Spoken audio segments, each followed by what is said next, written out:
Guys, okay na po. Nakabit na natin yung membrane.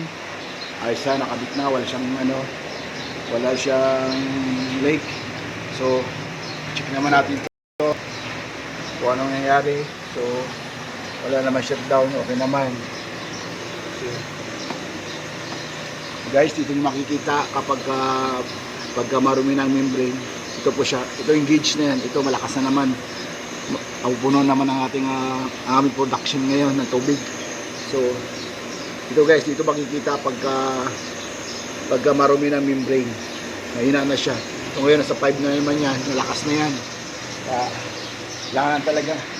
Kailangan lang natin talaga laging para mayroon tayong pambinta. Tubig. Tapos check din natin itong mga motor. Yung mga check natin. So, wala naman siyang sa motor. So, wala naman siyang problema. So, ganun lang guys, pagka nagpalit tayo ng membrane, mga filter. So, kailangan natin talaga ito sa water refilling station. Itong pinakami namin na ito nagpalit na ako kahapon. So, hindi na ako magpapalit ngayon. So, yung pairin ako ng membrane, ito yun siya guys, oh. Ito yun siya, kung nakikita nyo ito.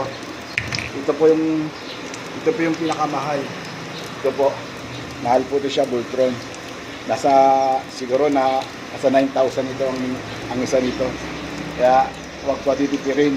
Kasi kahit mahal to, kung maganda man ang quality ng tubig natin, so kahit mahal, babawi din naman. Kaya guys, pag tayo mawala ng sa ating mga water refilling, kailangan pinaka number 1 talaga itong membrane na ito. Kahit mahal yun siya, kailangan natin ang palitan. Kasi diyan magkakaroon ng ang tubig. Yung lasa niya, iiba yan kapag madumi.